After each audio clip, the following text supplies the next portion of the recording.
Greetings, my lords. Lord here, coming at you with a bit of a shorter video. I just wanted to talk today a little bit about these crazy tariffs everybody's talking about, right?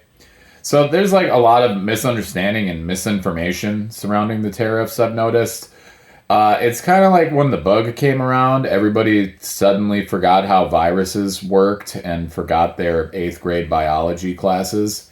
So I just wanted to do the same thing with tariffs here because it seems like everybody forgot their high school economic classes or college economic classes that they took.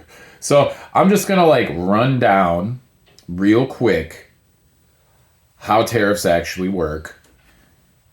And then I'm going to make a little prediction for what the switch to will most likely cost if the tariffs are actually in effect. So as of right now, Trump has put a 90-day pause on all the tariffs. So not even, as I understand it, not even the 10% across the board is applicable right now, except for China. China's the only country that is being tariffed at the moment. For now, everybody else that's ready to come to the negotiating table, their tariffs are zero. They're going to be back up to 10% in 90 days if a negotiation isn't made, right? Okay, so that is the current news situation.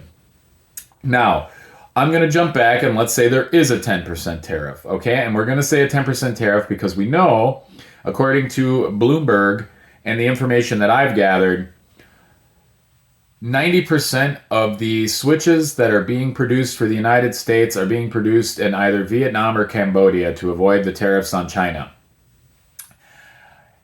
Based on that, they should be getting a 10% tariff, okay?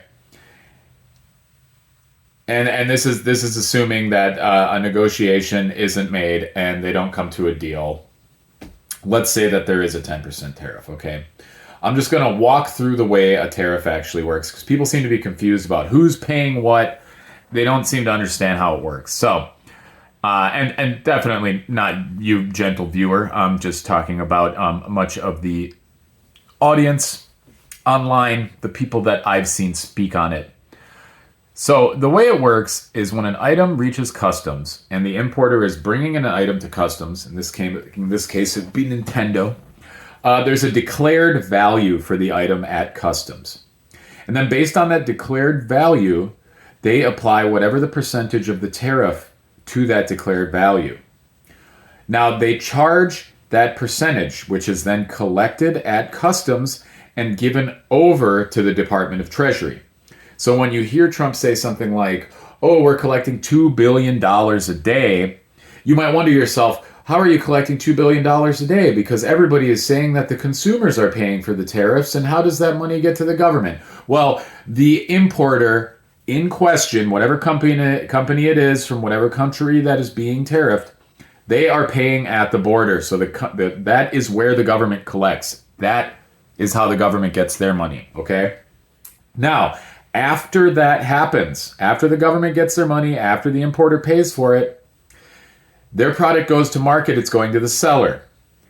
The importer can choose to increase the cost of that product in order to recoup the tariff price hike that they endured at customs. And by doing so, the seller is paying more for the product, and then the seller can choose to kick that cost down to the customer, the consumer, okay? They can choose to do that. Now, anywhere along the way, the seller, the importer, they could choose to eat the cost of the tariff. But if they want to keep kicking the can down the street, it will land in front of the customer. And the customer ultimately will have a price hike because of this. But it's not them technically paying the government. It's them paying the seller who is also paying the importer, right? And then the importer is paying the government. So it's kind of a chain there. In a manner of speaking, it's like two people are paying this tariff, right? Two groups are paying it. The importer's paying, and then afterwards the seller is paying, and potentially the buyer is paying too. Okay? So that's the confusion.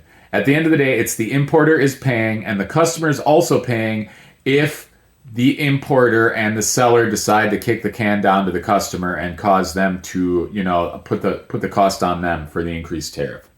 Now, it would be neat if the government offered like reimbursements to these companies that are paying increased prices on goods because of the tariffs. Like if the importers would announce that they're increasing the price and document it, and maybe if there was some way to get a rebate from the government since they're collecting all that money and seemingly just sitting on it, that would be cool. But there's really no such thing as that. There's no regulation on the price after it passes customs. So the government does not regulate these prices after they tariff the product at customs.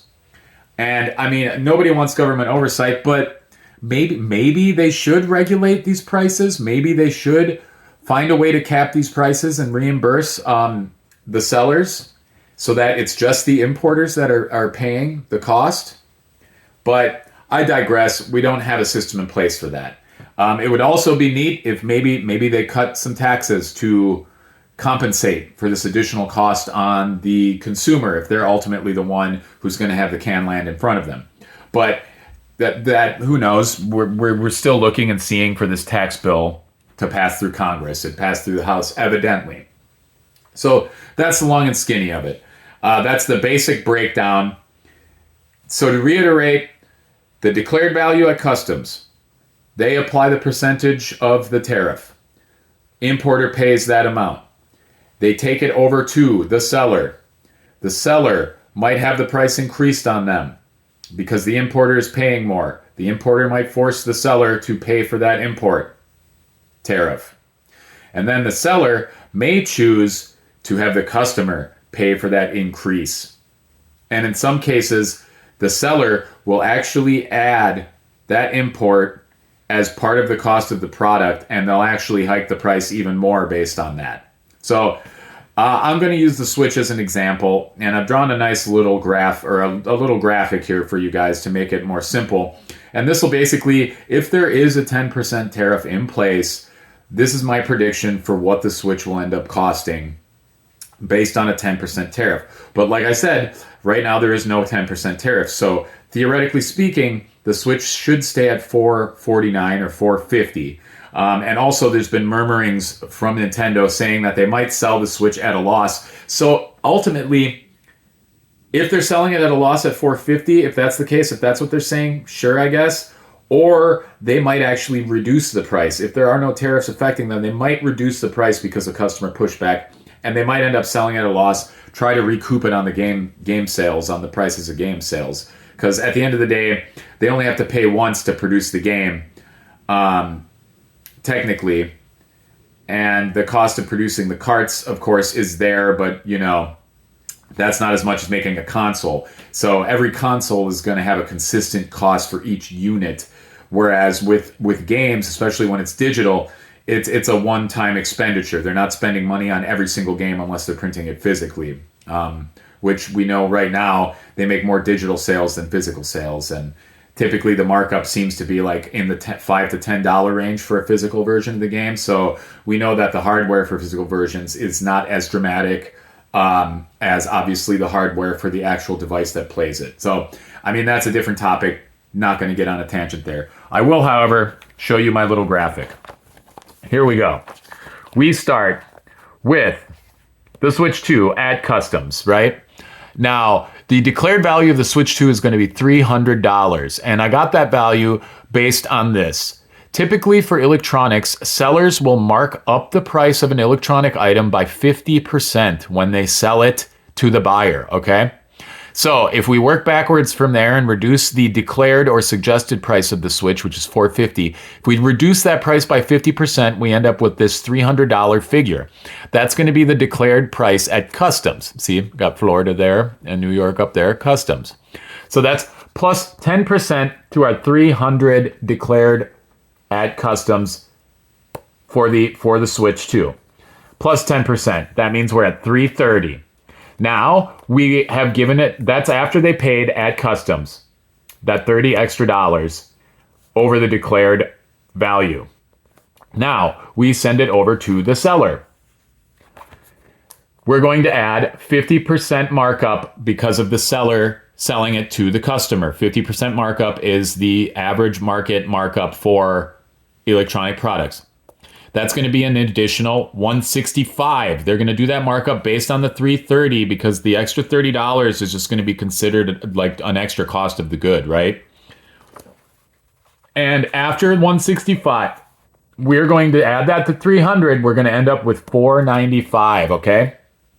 Now, since they like to do prices $99.99, you know, all those nines to try to play some psychology on the buyer, I predict that they'll raise the price up by $4.99 just to get their $99.99 figure. And I think that with a 10% tariff, the Switch 2 will end up being $499.99. That's what it'll be if it's a 10% tariff, if it's coming out of Cambodia and Vietnam. And that's provided Cambodia and Vietnam do not make a deal to reciprocate and bring the tariffs down to zero. Okay? So that's it, guys. Just to like reiterate the most important point, the companies do pay a tariff at the border, and we pay a tariff too. Everybody's paying, not just the customer. Everybody's paying. It would be cool if the government kicked back some of that $2 billion a day, like Trump said that we were collecting on tariffs. It'd be cool if they kicked that back somehow in the form of a rebate or something for the sellers in order to motivate them to cap the prices to whatever the declared amount is at customs, but that would be an ideal world. In any case, that's the video for today. I think that the Switch will only go up around $50 if there ends up being a tariff on it. Otherwise, it'll probably stay where it's at, and if these talks from Nintendo saying they're going to sell at a loss, who knows? We might get it for $3.99, okay? That would be sick. If we got it for $3.99, that wouldn't be bad at all. But yeah, that's my prediction, and also just wanted to clear up a little bit of misconceptions surrounding how tariffs actually operate. And yeah, that's going to be the video today. Just a little prediction on what the Switch 2 would end up costing with a 10% tariff. Anyway, thank you, my friends, for watching. I hope you found this useful. If you did, leave a sub and a like if you're new to the channel here. And yeah, enjoy the rest of your day. Appreciate you. J-Lord out.